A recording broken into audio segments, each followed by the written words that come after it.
बिस्मिल्लाहिर्रहमानिर्रहीम। Dear viewers, अस्सलाम वालेकुम। आज के इस वीडियो लेक्चर में हम बात करेंगे फेडरल पब्लिक सर्विस कमीशन की हाल ही में जो कंसोलिडेटेड एडवर्टीज़मेंट में ट्रेंड ग्रेजुएट टीचर्स की जॉब्स आई हैं। हम बात करेंगे कि उन जॉब्स के लिए किन बुनियादी चीज़ों की ज़रूरत है और कैंडिडेट को किन बुनियादी चीज़ों का इल्म होना चाहिए ताकि वो ट्रेंड ग्रेजुएट टीचर जो BPS 16 स्केल में अनाउंस हुई हैं उसके ऊपर अप्लाई कर सके। तो इसमें हम बात करेंगे कि क्या क्वालिफ़िकेशन होती है ट्रेंड ग्रेजुएट टीचर की, एज क्या होती है, पेपर पैटर्न क्या होता है और ये सारी चीज़ों को हम किस तरह से करते हैं। Dear viewers, federal public service commission की ये seats federal government educational institutions जो कैंट गैरिजन्स में होते हैं उनके स्कूल्स में ये जॉब आती हैं। फेडरल पब्लिक सर्विस कमीशन को ये ज़िम्मेदारी सौंपी जाती है कि वो सूटेबल कैंडिडेट्स को सेलेक्ट करके फेडरल गवर्नमेंट एजुकेशनल इंस्टीट्यूशंस को रेकमेंड कर दे, फिर वो आगे इनकी पोस्टिंग कर देता है। जो लोग नए हैं उन लोगों के लिए ये वीडियो बड़ी इन्फॉर्मेटिव होगी। जो लोग ये BS 16 स्केल की पोस्ट के ऊपर अप्लाई करना चाहते हैं, वीडियो के ऊपर अगर आप एंड तक बने रहेंगे तो आपको वो सारी बुनियादी चीज़ें जो ट्रेंड ग्रेजुएट टीचर के लिए ज़रूरी हैं उनका आपको पता चल जाएगा। अगर आप इस चैनल पे नए हैं तो ज़रूर सब्सक्राइब कीजिए, वीडियो पसंद आए तो ज़रूर लाइक करें और आगे भी शेयर करें। इसमें हम बात करेंगे कि क्वालिफ़िकेशन क्या होती है।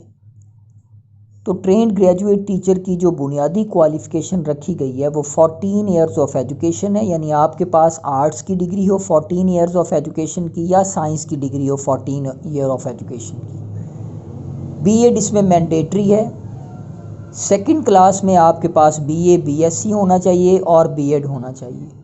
जहाँ तक एज का ताल्लुक़ है तो 20 साल से लेके 33 ईयर्स तक मेल और फीमेल कैंडिडेट इन जॉब्स के लिए अप्लाई कर सकते हैं। 33 ईयर्स में जनरल रिलैक्सेशन 5 ईयर्स भी शामिल है। और वो सारे लोग जो सरकारी मुलाजमत करते हैं और उनकी अगर एज 33 ईयर्स से ज़्यादा हो गई है लेकिन उनकी जो सर्विस है वेदर वो कॉन्ट्रैक्ट पे है या रेगुलर है 2 या 2 साल से ज़्यादा है तो वो फिर through proper channel age relaxation ले सकते हैं। अपने डिपार्टमेंट से NOC लेकर वो इन जॉब्स पे अप्लाई कर सकते हैं।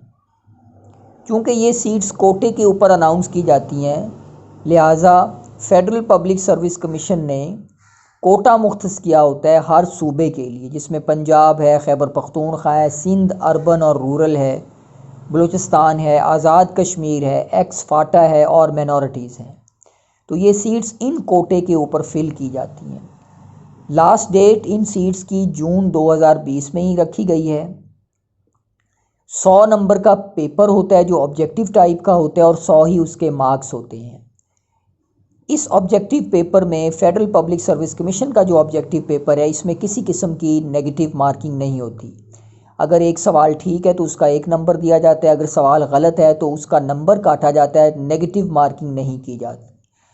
यहाँ पर मैं एक आपको बहुत ही याद रखने वाली बात बता दूँ कि जो फ़ीस आपने जमा करवानी है नेशनल बैंक ऑफ पाकिस्तान में फेडरल पब्लिक सर्विस कमीशन के चालान के ऊपर, उनकी रसीदों को आपने अपने पास बड़े एहतियात के साथ रखना है। क्योंकि जब आप टेस्ट देने के लिए जाएंगे तो टेस्ट देने के लिए जब जाएंगे तो एग्ज़ामिनेशन सेंटर में एंटर होने से पहले वो आपके पास स्लिप को चेक करते हैं और रसीद को चेक करते हैं कि कैंडिडेट के पास फ़ी वाली रसीद है या नहीं। अगर नहीं होती तो वो एग्ज़ामिनेशन सेंटर में नहीं बैठने देते। फेडरल पब्लिक सर्विस कमीशन की कंसोलिडेटेड एडवर्टीज़मेंट के जो टेस्ट हैं वो एक्सपेक्टेड हैं कि सितंबर में होंगे और ये टेस्ट बैचेस के अंदर लिए जाते हैं। 2, 3 या 4 जितने भी फेडरल पब्लिक सर्विस कमीशन को फिजिबल लगता है वो बैच बना देते हैं।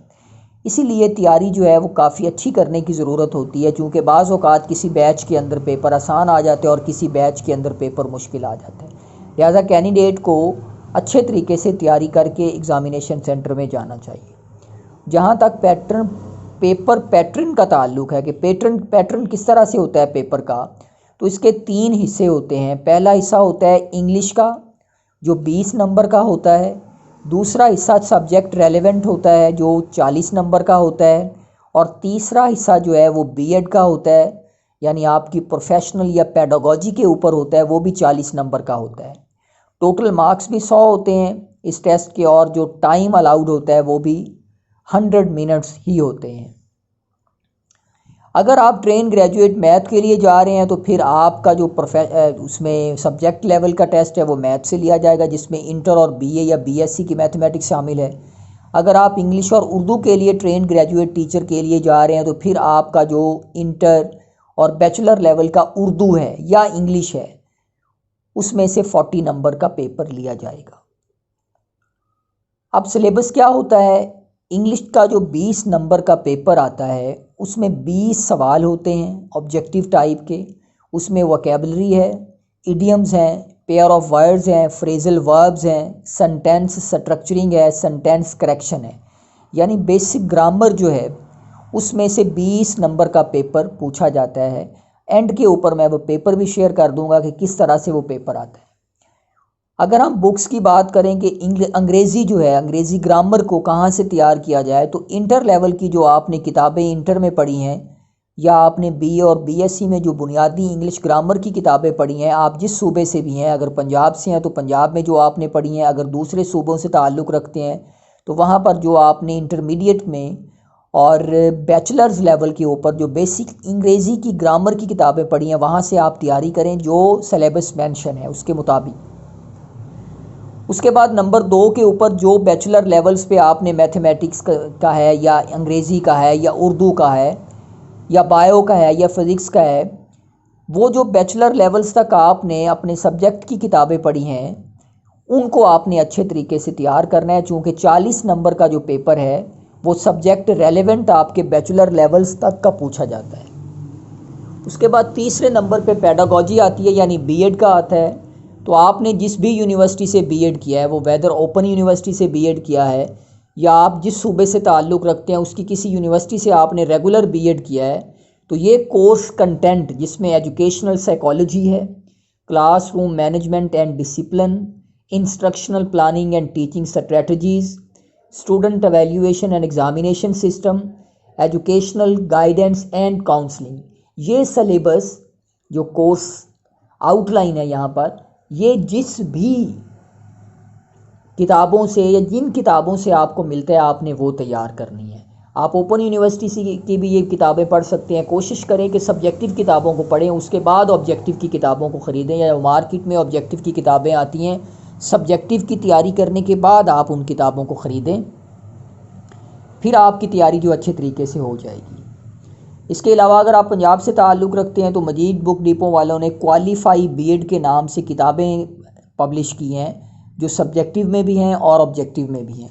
आपने दोनों किताबों को ख़रीदना है, सब्जेक्टिव और ऑब्जेक्टिव दोनों। पहले आपने सब्जेक्टिव की अच्छे तरीके से कॉन्सेप्ट को क्लियर करना है, फिर आपने ऑब्जेक्टिव के ऊपर आना है। Federal public service commission short list जो कैंडिडेट को करता है वो 1 सीट के कारस्पॉन्ड 5 को करता है, बाज़ औक़ात 3 को भी करता है। तो 1 सीट के कारस्पॉन्ड जो टेस्ट क्वालिफाई करते हैं वो 5 कैंडिडेट्स को करता है। उसके बाद फिर ये इंटरव्यू कंडक्ट करते हैं और फाइनल सिलेक्शन जो है वो टेस्ट के मार्क्स, इंटरव्यू के मार्क्स और एकेडमिक के मार्क्स को मिला के बनाया जाता है।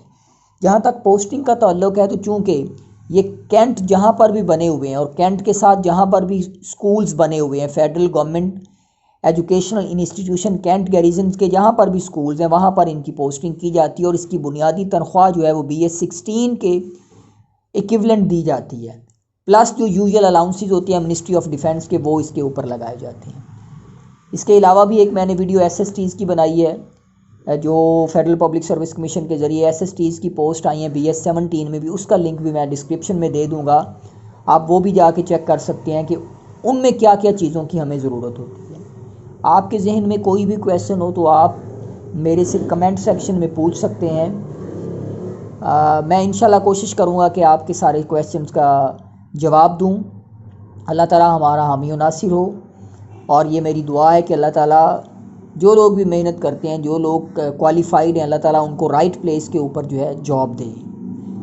अगर आप चैनल पर नए हैं तो ज़रूर सब्सक्राइब करें, लाइक करें, शेयर करें, बेल के आइकन को दबाएं ताकि कम्पेटिटिव एग्ज़ाम की जो नेक्स्ट वीडियोज़ हैं या जो वन पेपर की वीडियोज़ हैं वो आपको मिलती रहें जैसे ही मैं अपलोड करूं। Thank you very much.